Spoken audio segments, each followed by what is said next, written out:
Somebody was streaking by. Yes, I know somebody piddled way over there. Well, I'm not quite sure why. Let me go get it up.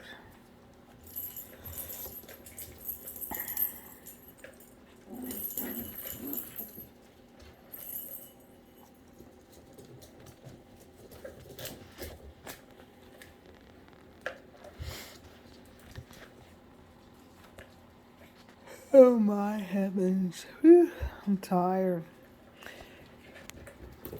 Oh, somebody's streaking by. That was Bo.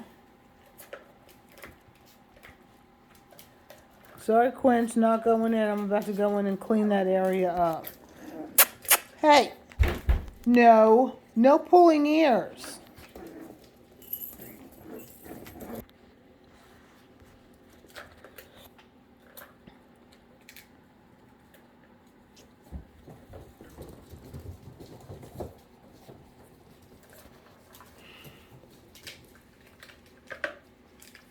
This was a really good day for these guys. I mean,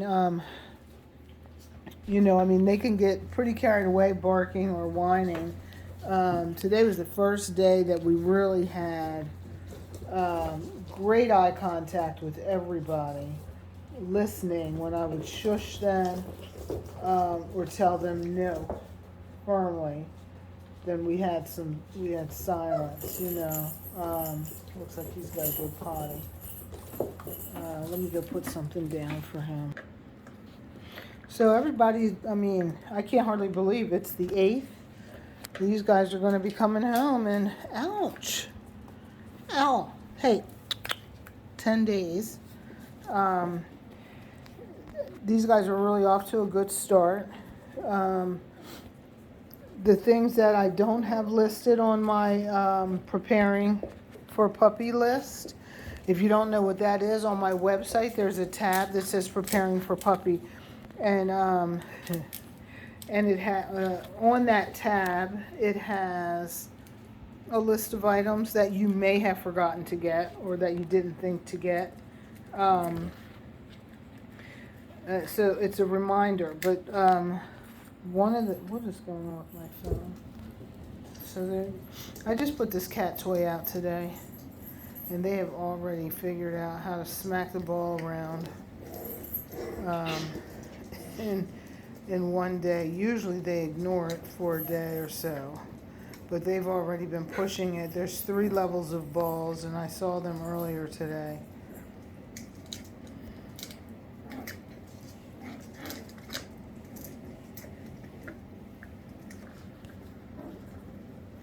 So sometimes what'll happen is there'll be a puppy on one side and another puppy on the other, and they'll just swat it back and forth like cats,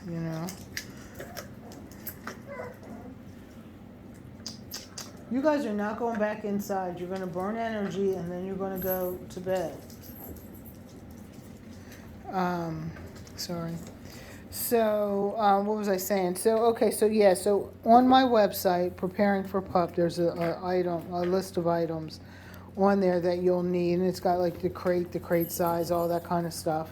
One of the things that's probably not on there is a shaker bottle.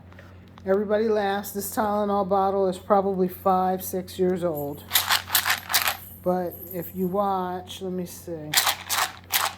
They know when I shake it, it means stop what you're doing.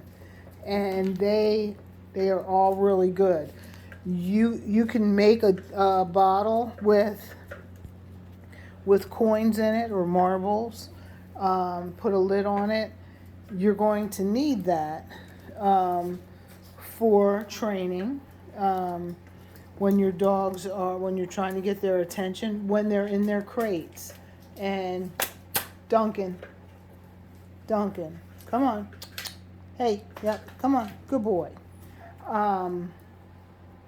When they're in their crate, especially at night. So, and I'll go over this with everybody individually when they come to pick up their pup. Hey, stop messing with her. That the first day that you bring your puppy home, you're just going to enjoy your pup, and it's just going to be relaxing. fun, okay? That night when that pup goes to bed, hopefully you have a crate by your bed or however you're going to do it. There are a select few people who put the crate in another room or put the crate down the hall, or I'm not one of those. I have a crate by my bed and I cover the back end of that crate. The puppy goes inside of it. So that if that pup cries or whines, especially when you first put them in there, they are gonna cry or whine. And so you're gonna shake the can at them. You see Bo, he knows. You're gonna shake that can and shush them, and they should settle down and get quiet. You might have to do it a couple times. You may have a battle that first night. Maybe it's an hour battle because they're in a new place. Do not relent. Do not take that puppy out of that crate. If you take a screaming or crying puppy out of the crate when it's crying, you've just set yourself back astronomically, and that puppy will then realize, if I scream loud and long enough, they'll take me out of here. You want to win those battles. The first battle will be the longest one. So if it's an hour the first time, the next night it should be shorter, and then shorter, and then shorter, till there's nothing. Hey, Duncan and Maggie. Hey. Hey, Dunk. Hey, So I always have my little shaker can for correction. Okay. And I'm here for you guys. So if you, that first night or second night, if you run into trouble or if you think you're doing it wrong, then give me a call and I'll walk you through it. These pups can make it through the night. You're going to take their water bowl up the second day. You're going to consider that your first day of training with them and how you want life to be. So you're going to feed them 3 times a day, 6, noon, and 6. If you don't get up at 6, 7, 1, and 6, you really want to feed that last meal between 5 and 5:30, 6 o'clock at the extreme latest, because you don't want them pooping in their crate at night. So you want to take up the water by 8 o'clock, and you want to make sure that they finish their last meal by hopefully 5:30. They can sleep through the night without having to go to the bathroom. They may wake up at 6 a.m. and have to go, so run them outside, let them pee in the grass, put them back in the crate if you're not an early riser, or have a pee pad on the top of your crate so that when they cry, you can take them out of the crate, put them on the pee pad, they're going to pee right away, put them back in the crate. The idea is that when they're crying and screaming and pushing hard for you to take them out of the crate,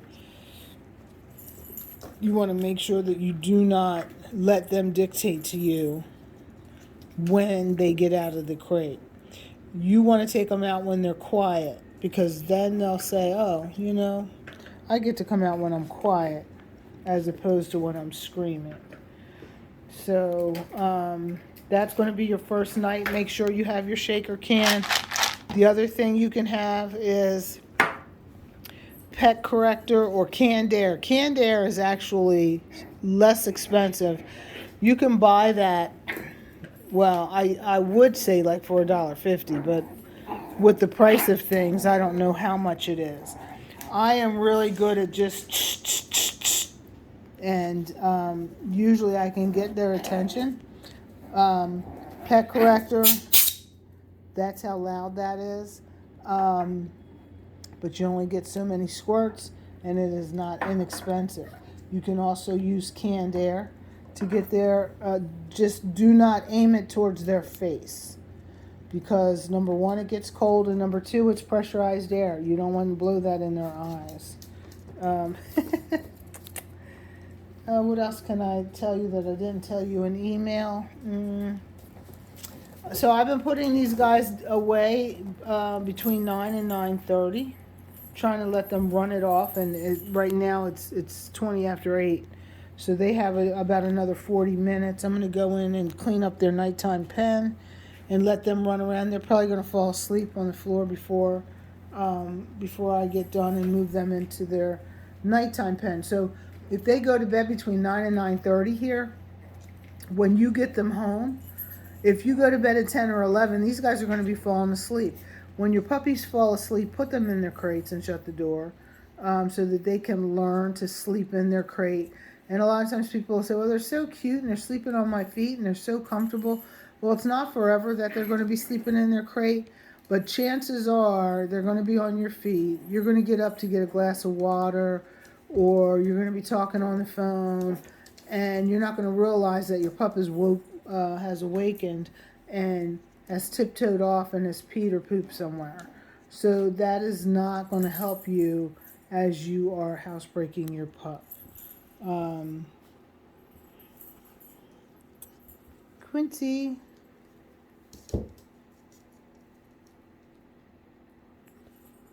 Well, Miss Emma. Hello. Hello.